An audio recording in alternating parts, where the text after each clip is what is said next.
Olá, queridos companheiros, sejam muito bem-vindos aí a mais uma palestra aqui da Congregação Espírita João Evangelista. Temos aí o Valcarce, tá? Muito boa noite, obrigado por prestigiar a nossa live, Dilene, Tânia, Silvia, Ginelza e Adilton e os demais que estão aí assistindo. Então vamos iniciar aí a nossa programação de hoje. Então, hoje temos aí mais um convidado que sempre está nos colaborando conosco aqui, né, que é o Marcos Jordão, que hoje vai estar nos falando sobre a eutanásia, né, claro, sobre a ótica da doutrina espírita. Há muitas dúvidas, muitos questionamentos, né, uma pessoa em estágio terminal, segundo a medicina convencional, não tem mais solução, ele vai sofrer se ficar assim, e aí, o que a doutrina espírita nos diz? Tá? Então, para essas e outras perguntas, vou trazer aqui o nosso amigo Marcos Jordão. Seja muito bem-vindo, Marcos, muito boa noite, obrigado aí por aceitar mais uma vez o convite. Boa noite, é sempre um prazer e uma honra, e poder ter essa oportunidade se utilizando da tecnologia nesses tempos de pandemia é sempre um carinho, um alento ao coração, né? Boa noite. É verdade. Muito boa noite. Então, eu vou fazer a prece de abertura e aí depois eu passo a palavra para o Marcos para que ele possa fazer a exposição do tema, ok? Então, vamos lá. Vamos elevar aí o nosso pensamento a Deus, mestre amado, amigos espirituais, muito obrigado pela oportunidade de realizarmos mais uma vez o estudo diante desse contexto de pandemia, mas que bom que temos a tecnologia que pode ser usada a nosso favor para que possamos, ainda que virtualmente, continuar os estudos, os esclarecimentos e, de alguma forma, né, um contato, uma mensagem ou outra que possamos trocar entre nós. Pedimos permissão que nos ampare, que possamos aprender bem o nosso tema de hoje, ampare o nosso companheiro que irá expor sobre ele. Pedimos, então, permissão para darmos por iniciado esse nosso estudo, que assim seja, graças a Deus. Graças a Deus. Muito bem, Marco. Qualquer coisa eu estou aqui escondido, é só chamar, tá legal? Ok, valeu. Bom, então boa noite, pessoal, oficialmente. Prazer estar de volta aqui no João Evangelista. E aí vamos bater esse papo aí sobre esse tema, que na verdade é um tema complicadinho quando nós buscamos a interlocução, quando nós buscamos o diálogo, e que é o certo a fazer, né? Estamos vivendo uma época que falta muito diálogo. Cada um quer firmar a sua posição como um ganho, um trunfo pessoal, e não está se importando muito de, na troca de ideias, ter ganhos de conhecimento e oportunidade de mudar ações que não estão indo bem, que poderiam ficar melhores se houvesse essa troca de informação. E eu estou falando troca de informação em que sentido para falar de um tema como eutanásia? É que para nós espíritas, principalmente quando eu estou falando aqui de espíritas, eu vou fazer aqui didaticamente uma divisão, mas é uma divisão didática, porque não existem fronteiras muito bem definidas. Mas eu vou fazer uma divisão didática entre espíritas e simpatizantes do espiritismo. O simpatizante é aquele que ainda não resolveu adentrar no caminho dos estudos com profundidade. Simpatizante é aquele que está ali, acha tudo legal, se sente bem, mas para ser espírita tem que estudar. A proposta do espiritismo envolve, de maneira quase central, se não central, o estudo. Então, para quem já está estudando, para quem é espírita, é muito claro que a eutanásia não é uma opção. Não é uma opção que traga ganhos. Por quê? Porque quem já é espírita já se entende, quando pensa na vida, quando pensa em si em relação à vida, pensa em si como um espírito imortal. E quando pensa em si como espírito imortal encarnado, e com o objetivo de evoluir. E para evoluir precisa fazer o quê? Aprender. Então, essa pessoa que já é espírita já está com um conhecimento muito, eu não vou dizer avançado, mas já tem um conhecimento muito interessante sobre a sua condição de espírito imortal encarnado, entendendo que a vida tem um sentido espiritual, que o acaso não existe. Tem um sentido espiritual e existencial. Nós estamos vivos, estamos encarnados enquanto espíritos para cumprir um objetivo. Então, para quem já tem essa consciência espírita, essa temática que é colocada como crimes contra a vida, que é eutanásia, aborto, até mesmo o próprio assassinato, suicídio, né? É muito claro que não é uma escolha boa. Muito embora a eutanásia signifique boa morte, não é uma boa morte. E nós vamos entender por quê. Agora, para quem não acredita na vida após a vida, ou seja, para quem é materialista e ateu, e aí vou definir aqui também de maneira didática de quem que eu estou falando quando eu falo daquela pessoa que é materialista, que é ateu. E note bem, porque nós estamos vivendo uma época muito interessante, que muito embora as pessoas não se declarem ateus ou materialistas, se você for pegar as estatísticas, os materialistas ateus eles são uma ínfima minoria, ao se declararem, no comportamento, nós vivemos uma época de muito materialismo. As pessoas se comportam exatamente como? O que define o materialista? O materialista acha que morreu, acabou. De uma maneira muito simples, muito fácil de entender o que é materialista. O materialista acredita que morreu, acabou. Que só existe a matéria. Que esse corpo aqui é tudo que existe. O materialista ele acredita na finitude. Depois que a gente morre, acabou. É a extinção dos sentidos. É dessa maneira que ele acredita. Então, seja diante do suicídio, o suicida ele tem um pensamento materialista. Ele acha que ele vai se matar e acabou o problema.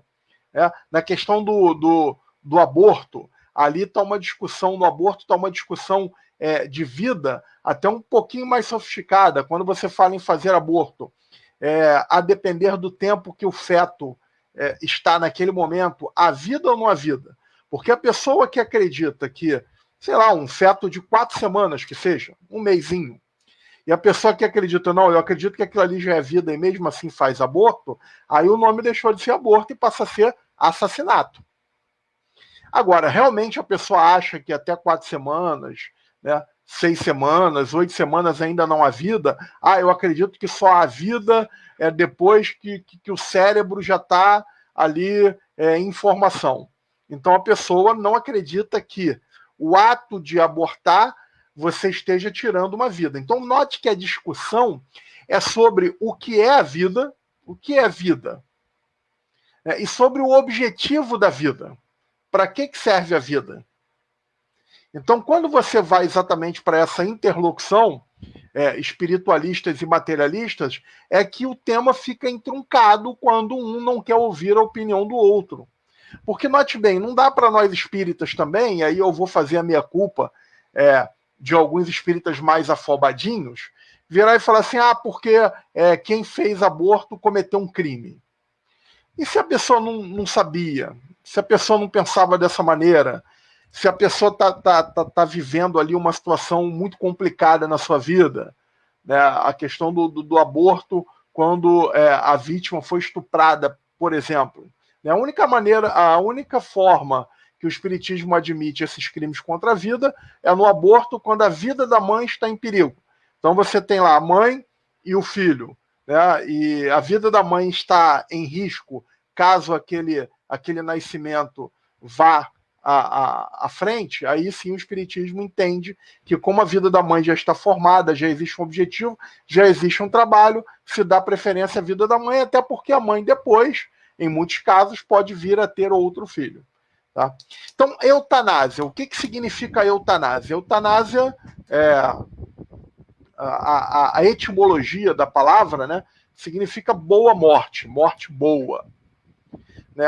É a morte sem sofrimento. E você tem alguns desdobramentos, porque você tem a eutanásia ativa. O que é a eutanásia ativa? É quando a morte é provocada diretamente com o objetivo mesmo de tirar a vida. Então você dá uma medicação, né, e aí pode ser o médico, né, o médico dá uma medicação ali, e também pode ser considerada com ou sem autorização do paciente, só alertando que no Brasil a eutanásia é crime. Eutanásia é uma tipificação de assassinato, não é permitido eutanásia no Brasil, a legislação não permite, existem alguns países que já permitem, mas a eutanásia ativa é isso, eu dou uma medicação para a pessoa morrer. Obviamente, né, a pessoa está com um problema, com uma doença muito séria, com uma doença incurável, e às vezes até já numa sequência terminal. Então, por que é a eutanásia ativa? Né? Eutanásia ativa porque você vai lá e ativamente você objetiva realmente dar fim à vida, entre aspas, o dar fim. Tá? Aí você tem a ortotanásia ou a eutanásia passiva. Na ortotanásia ou na eutanásia passiva, o que é feito é não deixar, é não dar um suporte, não promover uma assistência para que a vida se prolongue de maneira artificial. Então, se você poderia colocar ali numa máquina para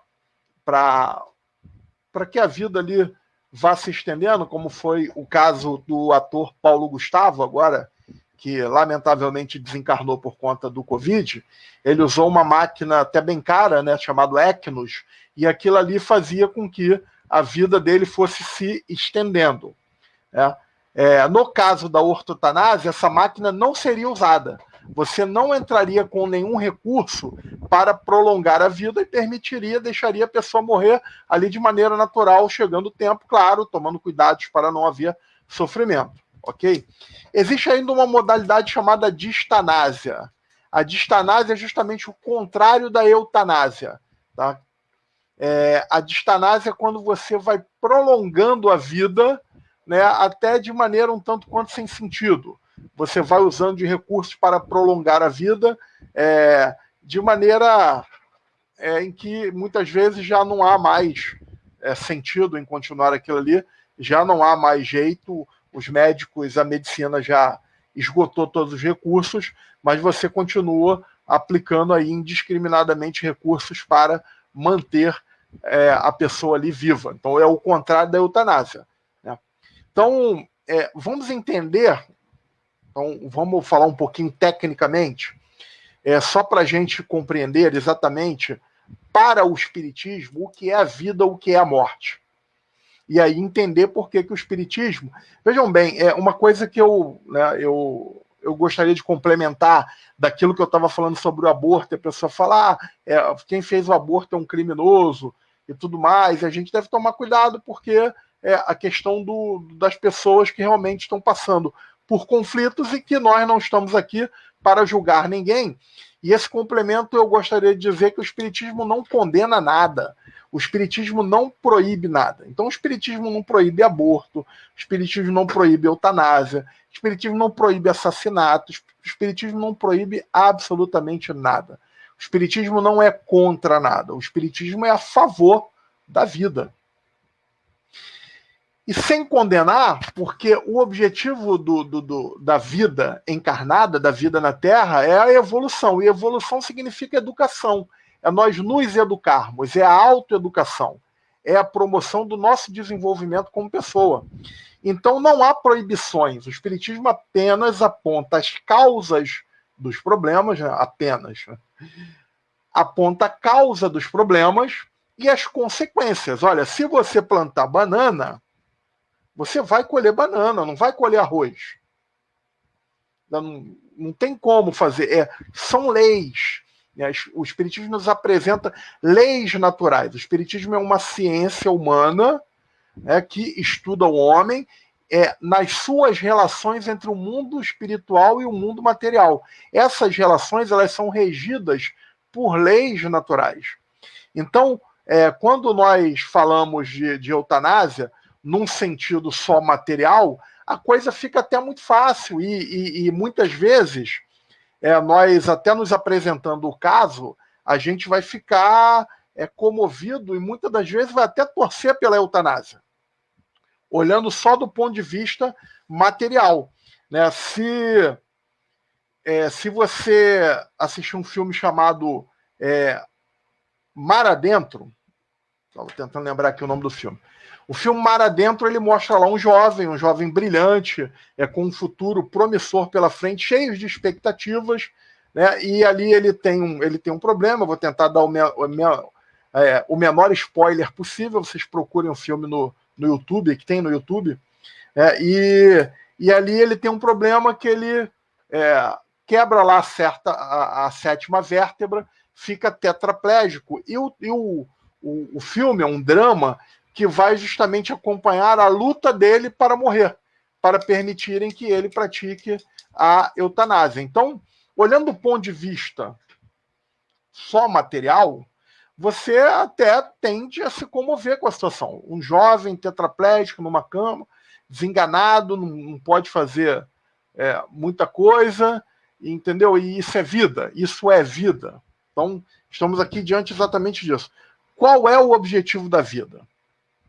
Então, o Espiritismo vem nos dizer que a vida tem um sentido existencial. Ou seja, o que eu estou querendo dizer com sentido existencial? Existe um sentido para a vida. Existe um motivo para nós estarmos vivos. E quando eu estou falando de vivo encarnado.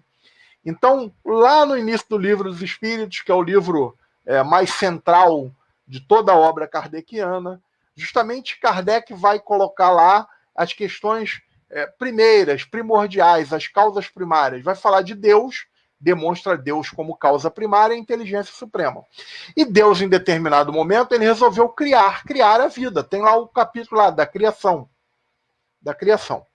E aí, falando de nós, seres humanos, claro que isso tem todo um processo, né? Não é uma coisa assim que Kardec aponta de maneira ali pontual.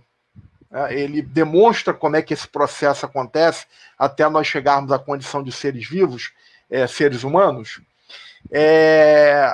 Em determinado momento, Deus resolve criar as suas, os seres, e aí vamos falar de nós, seres humanos.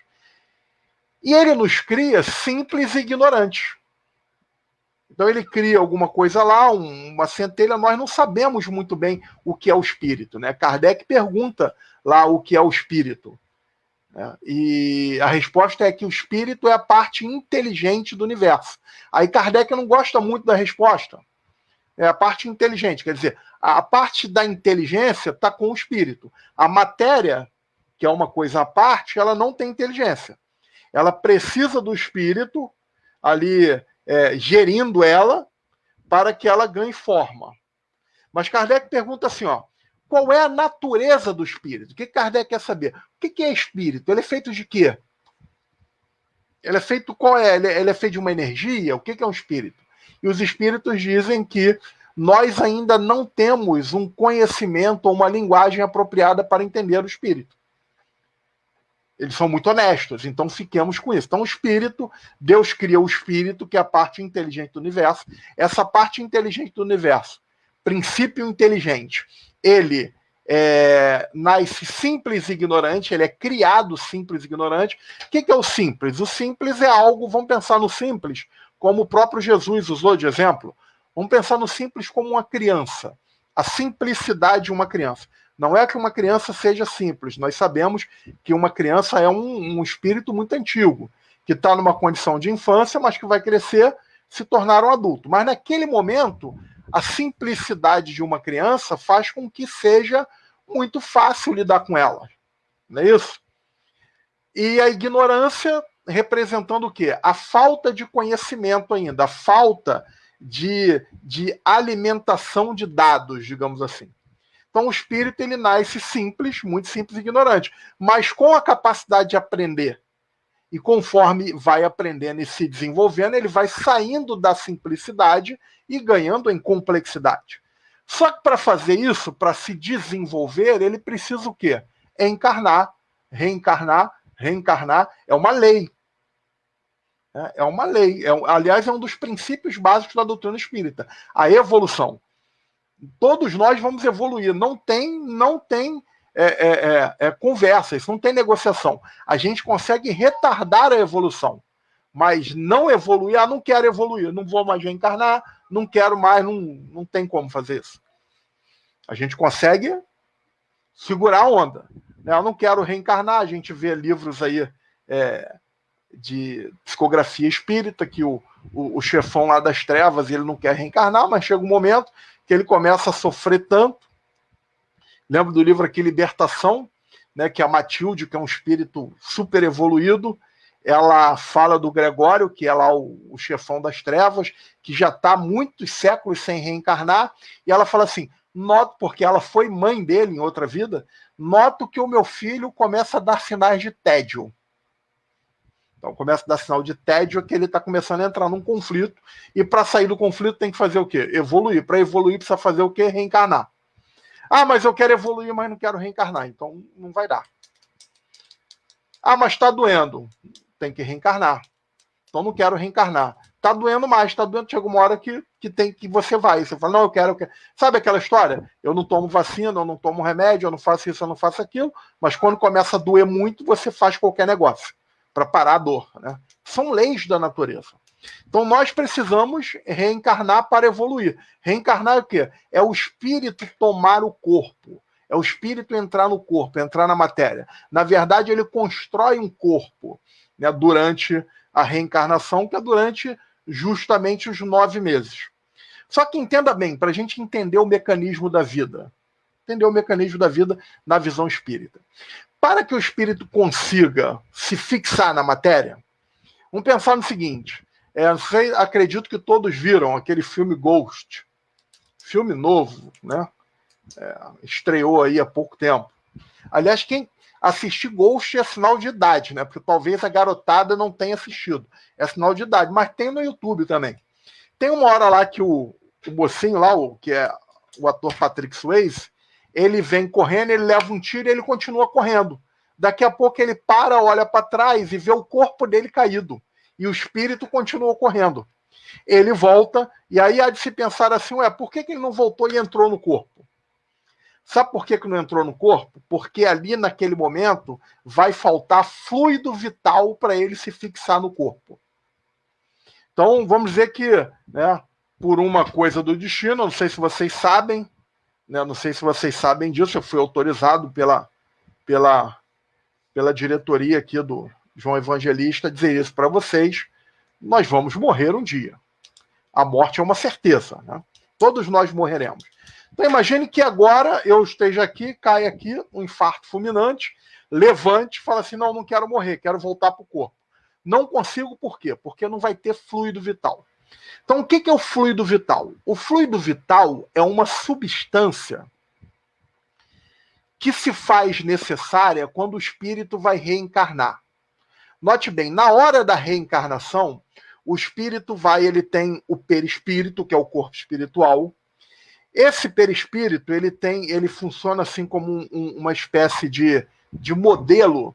O Jorge Andréa, que era um estudioso, um pesquisador da doutrina espírita, chamava o perispírito de modelo organizador biológico. Então, o perispírito, ele vai servir de molde na hora que nós estamos encarnando, e o perispírito, ele, como é modelo, já tem o corpo lá. Então, no nosso corpo perispiritual, tem uma organização celular lá, já tem as células. Então, quando a gente está reencarnando, quando o espermatozoide atinge o óvulo, é porque já tem um espírito ali atuando naquele processo. O espermatozoide que chega lá são trilhões, né, e chega só um, é porque tem um espírito já ali atuando, né, magneticamente, animomagneticamente naquele espermatozoide, que ao se juntar com aquele óvulo, já existe ali uma programação que vai gerar o corpo necessário que o espírito precisa. Cor da pele, cor dos olhos, cabelo, né? Não vai ter mais muito cabelo quando chegar aos 49. Então, tudo isso já está... Ele vai chegar lá, o espermatozoide, e o espírito vai atuando naquilo ali, montando o corpo a partir né, da primeira célula, que é quando o espermatozoide chega lá, é o zigoto, né, o neuroblasto, célula-ovo, começa ali o processo de mitose e vai formando ali, né, o bebê. Né, o embrião que está ali vai sendo formado. Daí, né, só abrindo um parêntese para o aborto, por que o espírita não admite o aborto a partir do momento da concepção? Porque a partir do momento da concepção, ou seja, a partir do momento que o espermatozoide atingiu o óvulo, já existe um espírito ligado, portanto já existe vida. Então, note bem, o que vai ser necessário para que o espírito consiga aderir ao corpo e ir formando ali, célula a célula, ele vai montando o corpo ali, os órgãos. Ele vai precisar de uma substância chamada fluido vital, que é um subproduto do fluido universal, da matéria universal. Então, esse fluido vital, ele funciona como uma cola, entre aspas, tá, gente? É tentando explicar o que a gente não tem muita noção ainda. Então, ele funciona como uma cola, é como se colocasse uma colinha lá, colasse uma célula. A célula do perispírito cola na célula do corpo físico. E vai, ou seja, nós, quando nascemos, quando reencarnamos, estamos encharcados de fluido vital. É esse fluido vital, ó, o vital vem de vitalidade. Esse fluido vital que nos dá vitalidade, que nos dá vida. É esse fluido vital que permite o processo da vida. O que é o processo da vida? O processo do espírito entrando no corpo. Tecnicamente é isso. O que é morrer, então? Morrer é quando o fluido vital sai. Quando o fluido vital ele vai saindo de maneira natural, o que seria a morte natural?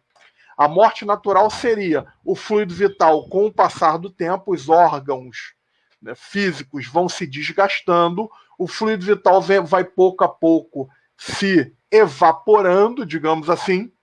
Em determinado momento ele se rompe e a gente sai do corpo. A morte natural é uma morte sem dor. Tá? Então, entenda bem, quando a gente nasce, então, a gente tem data de validade. Data de validade. A gente já nasce com uma programação que diz quanto tempo nós vamos viver. Então, eu gostaria que ficasse claro, entendido o seguinte: estou entendendo que isso é um processo, isso é uma lei natural.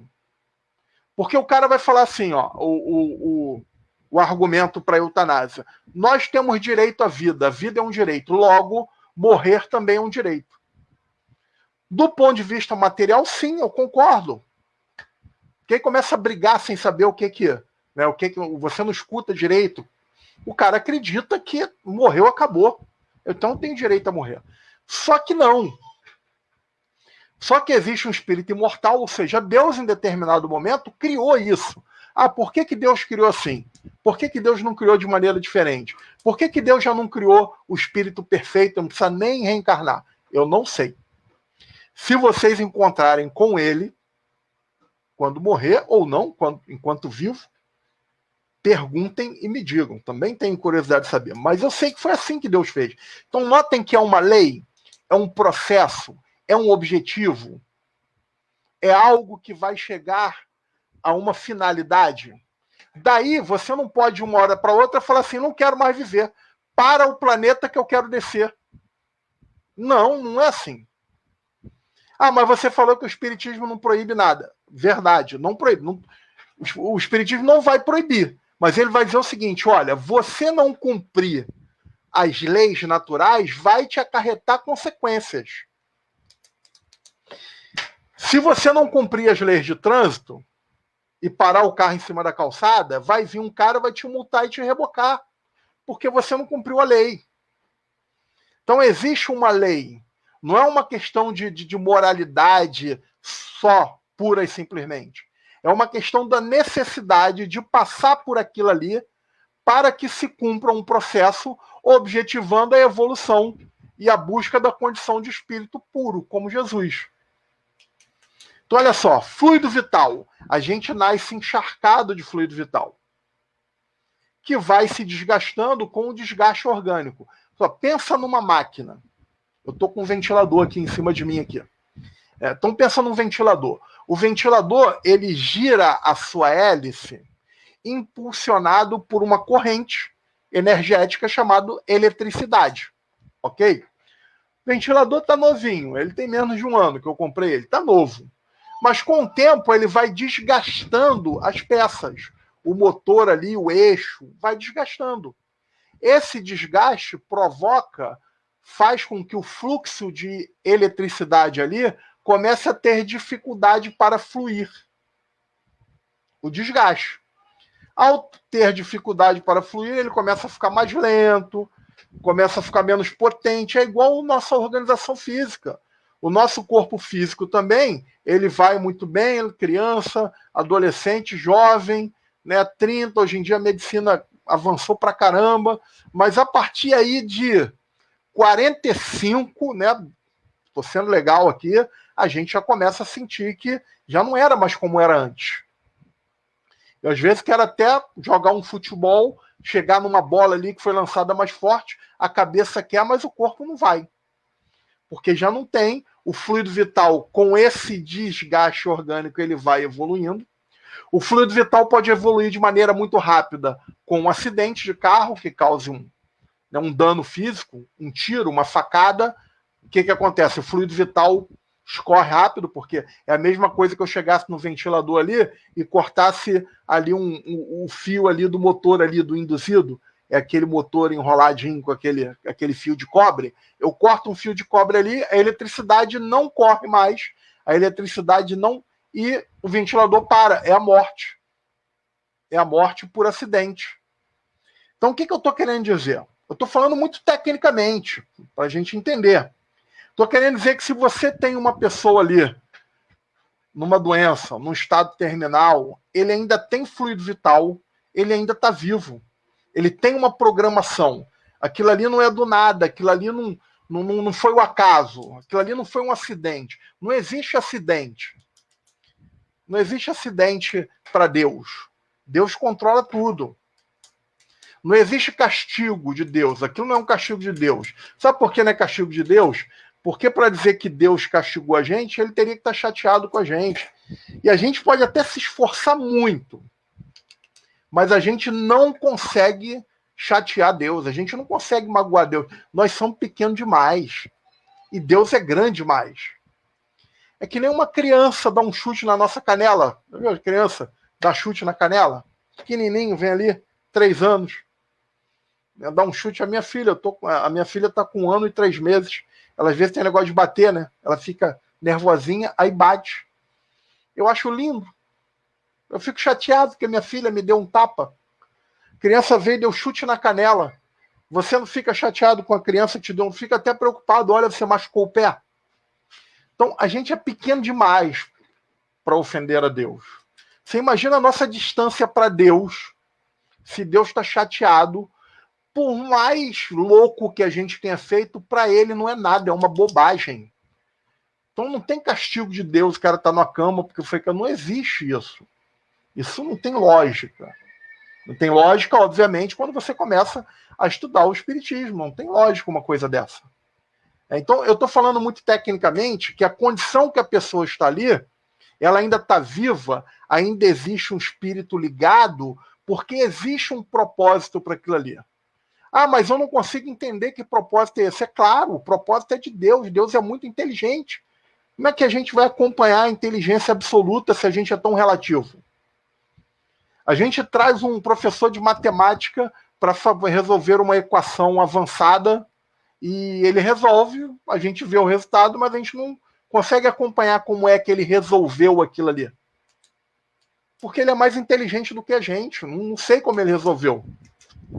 Ele é mais inteligente. Então, não tem essa de castigo de Deus, entender que existe um propósito. E como é que a gente vai saber o propósito? Eu não sei. Mas se está vivo, existe um propósito para aquilo ali. E aí a gente pode pensar que, quando fala de eutanásia, ortotanásia, distanásia, né, é o momento, não é. O Chico Xavier, por exemplo, ele não queria nem doar órgãos. E veja bem, o Chico Xavier, ele durante um tempo da vida dele, ele cuidava de 2 pessoas, uma criatura que estava lá na cama, que nasceu com problemas teratológicos sérios, demência mental total, ficava numa cama, era cuidado por uma senhora, também com problemas de saúde, e o Chico ia lá toda semana para ajudar, fazer limpeza na casa, lavar o banheiro, ajudar aquela senhora a cuidar daquela criatura. Ele dava banho, ajudava. E um dia ele foi acompanhado de algumas pessoas, e entre essas pessoas tinha um médico.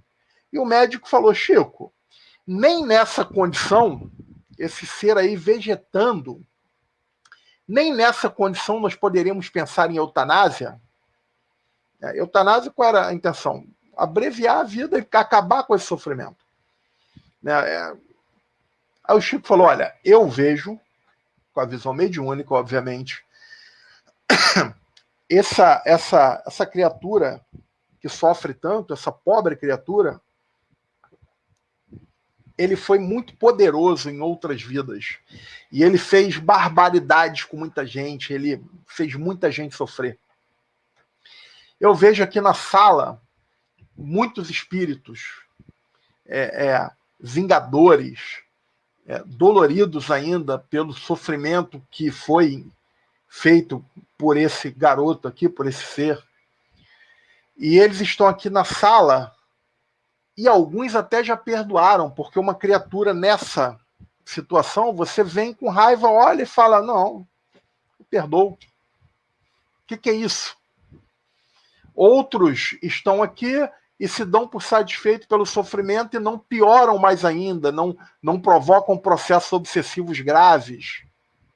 Muitos já estão até ajudando a ele. Então, note bem, essa foi a melhor maneira que Deus encontrou para proteger ele. Olha só. Mas claro que eu estou falando de um pensamento espiritualista, de quem entende aquele ser como um ser imortal, um espírito imortal em desenvolvimento que errou, que reencarnou, e aí a reencarnação num planeta de provas e expiações como é a Terra, serve para quê?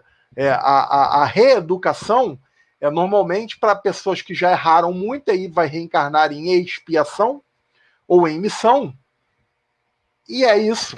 E você fala: mas qual é? Foi a melhor forma que Deus encontrou de ajudar essa criatura. E a gente pensa bem, às vezes a gente se recusa a cuidar de um parente. Às vezes essa eutanásia, ela está pensando assim: ó, a minha vida está muito difícil e continuo aqui não me entregando às críticas, tá, gente? Eu tenho um grande amigo meu, espírita também, uma pessoa legal, gente boa, e o pai dele entrou num processo de demência, ficou muito agressivo, e ele não conseguia ninguém para cuidar do pai, ele parou de trabalhar, ele tinha família, e chegou um determinado momento que ele falou assim: eu preciso internar o meu pai numa clínica porque eu preciso trabalhar, eu preciso sustentar a minha filha, ele tem a minha família, ele tem filhos, e ele teve que fazer por conta disso, mas ele não queria, ele relutou até o fim. Então, por isso que não dá para criticar, até porque existe o tal do livre-arbítrio, né? Mas às vezes a gente pensa assim: eu vou praticar eutanásia porque essa criatura está aí, nessa cama, mas no fundo, né? Kardec fala muito do desinteresse, que as nossas ações elas são realmente valorosas, elas são virtuosas quando não há interesse. E às vezes a pessoa está querendo ali fazer a eutanásia porque ela não quer ficar naquela vida ali cuidando, dando assistência. Então o interesse é pessoal, é o interesse de... Então, se a busca da eutanásia é uma busca de propiciar a pessoa uma boa morte, não tem boa morte. Na verdade, existe ali um interesse pessoal. Então, o Chico mostra que aquilo ali era o melhor que poderia acontecer por aquela criatura. Eu tive a oportunidade já há um tempo atrás, faz muito tempo isso, eu não fui mais lá, mas de frequentar o Hospital Vicente Moretti, que é um hospital que atende pessoas em condições de teratológicas e de demência. Tem uma área no Vicente Moretti. Na minha época de mocidade espírita, a gente fez um trabalho lá. Eu tinha uma amiga também não vejo há muito tempo, mas o Vicente Moretti ele tem uma ala que você olha assim, nossa, não é para qualquer um entrar não. Que o que você vê ali são verdadeiras aberrações da natureza se nós não entendermos os objetivos da vida. Crianças.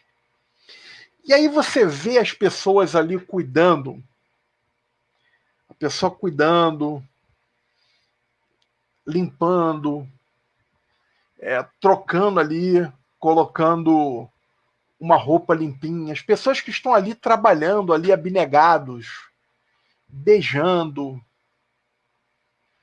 Aquilo ali chama-se perdão. É o perdão de Deus para pessoas que provavelmente se equivocaram muito e que tiveram que passar por aquela condição ali.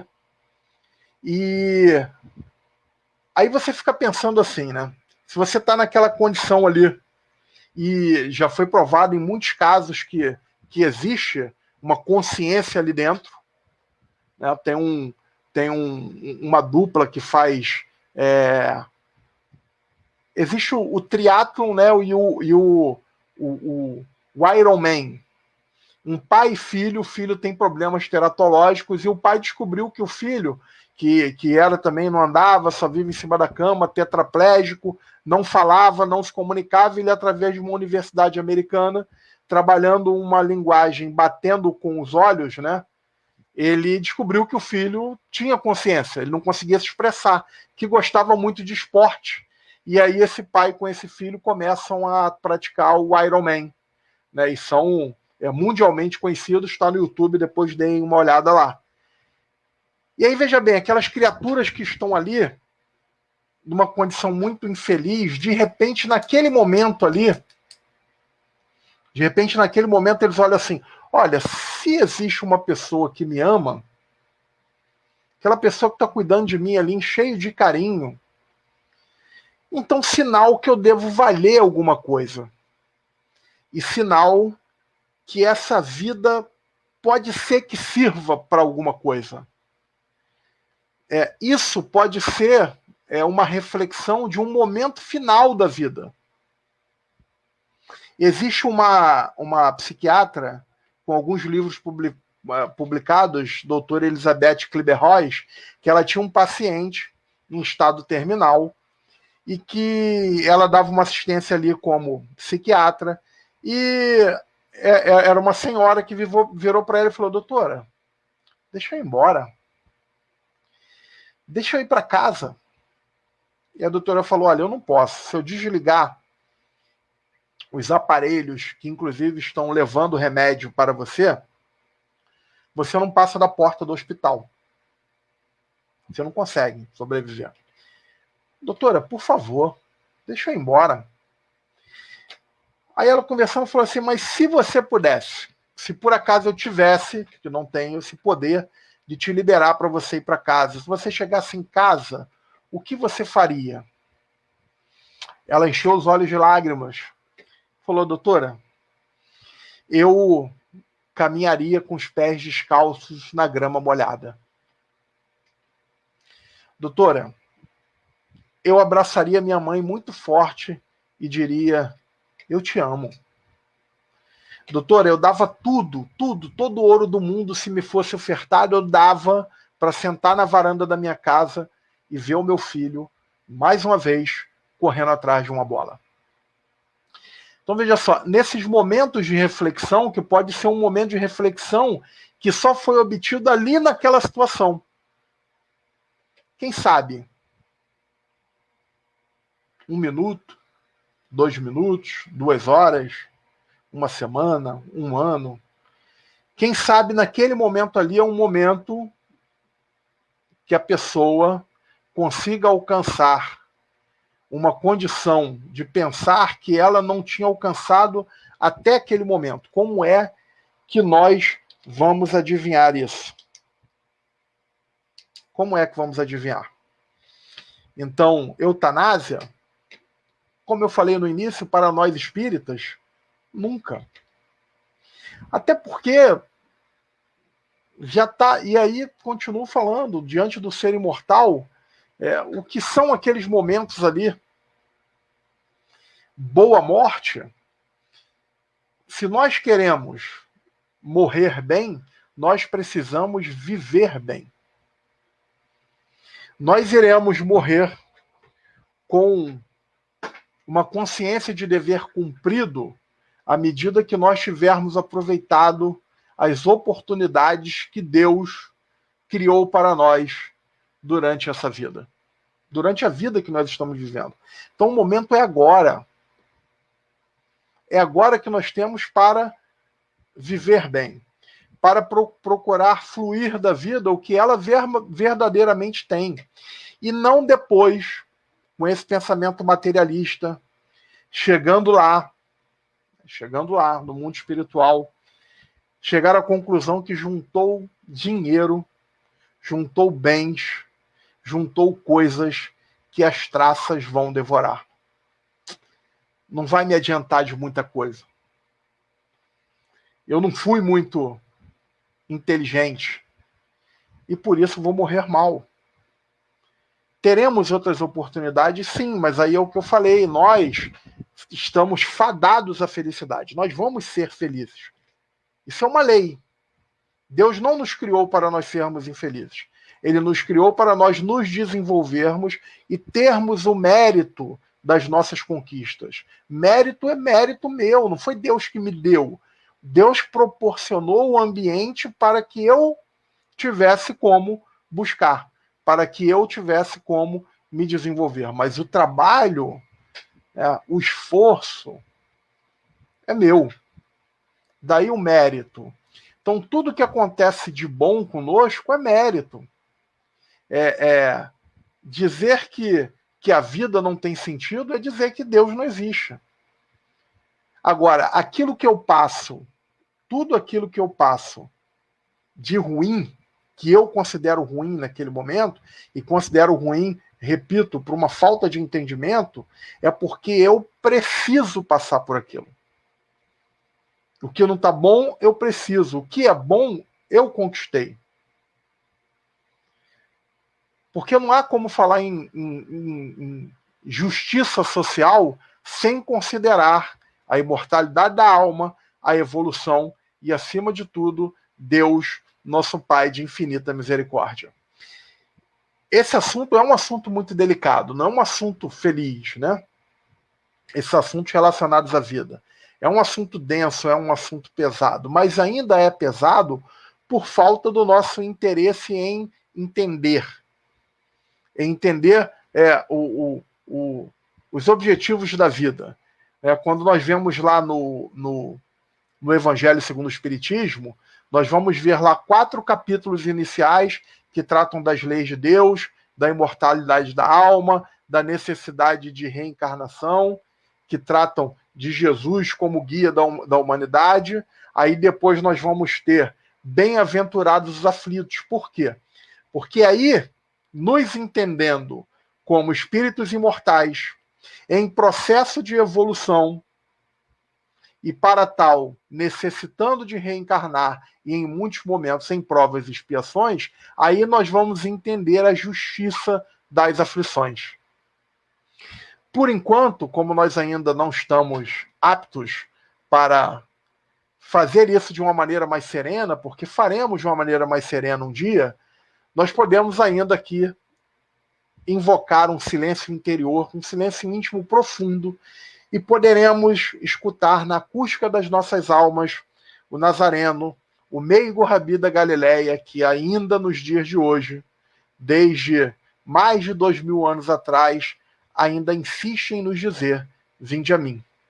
Vinde a mim todos vós que estáis sobrecarregados e eu vos aliviarei. Leve é o meu fardo, suave é o meu jugo. Vinde a mim e eu vos aliviarei. Muita paz, muito obrigado a todos pela atenção dispensada. Ok, Marcos, muito obrigado aí pelas elucidações aí acerca desse tema, né, que constantemente vem à tona alguma matéria a respeito, né, é sempre importante mostrar o esclarecimento bem raciocinado que a doutrina espírita nos traz. Obrigado a todos aí que assistiram a nossa live. É muito bom vocês estarem participando. Essa live é para todos nós e a participação de vocês prestigiando esse trabalho ajuda muito, né, a que possamos divulgar para outras pessoas, né, que passaram a seguir a página ou a curtir, né. Eu vi agora que já estamos com 999 pessoas seguindo a página, então, de alguma forma, a página despertou interesse justamente por essa proposta edificante aí. Tá legal? Então, para encerrarmos, então, o nosso trabalho de hoje, vou pedir ao nosso amigo para fazer, então, a nossa palestra de encerramento, por gentileza. Então, vamos orar. Vamos orar, mentalizando, elevando o nosso pensamento ao alto, buscando nos aproximar de Deus, nosso Pai de infinita misericórdia, procurando perceber a presença do nosso amigo incomparável de todas as horas, Jesus, que sem dúvida está aqui, promessa dele, quando um ou mais reunidos em meu nome assim estiverem, lá eu também estarei. Os mentores, amigos espirituais, espíritos, amigos, familiares, não só do João Evangelista, que dirigem, que organizam o trabalho no mundo espiritual, que nos intuem no caminho do bem, bem como os nossos anjos guardiões, nossos amigos espirituais, que possamos perceber, sentir nesse momento a presença de todos eles. E que nós possamos nos colocar à disposição para transformarmos o nosso mundo interior. Porque somente transformando o nosso mundo interior, nós conseguiremos as transformações sociais que tanto buscamos, que tanto almejamos. Nesse momento grave da humanidade, nesse momento de pandemia mundial, não podemos esquecer que nada está fora do controle. Que no comando dessa nau, que na direção dessa nau, está um espírito puro, amigo de todas as horas, chamado Jesus de Nazaré. Então nós não nos desesperemos. Confiemos em Deus, busquemos fazer a nossa parte, e aquilo que não der, aquilo que não conseguirmos resolver, fica com Deus. Ele estará por nós. Que assim seja, graças a Deus. Graças a Deus. Muito obrigado, Marcos. Obrigado a todos. Tenham uma boa noite e um excelente final de semana. Um abraço. Tchau. Boa noite, gente. Boa noite, Humberto. Boa noite. Obrigado.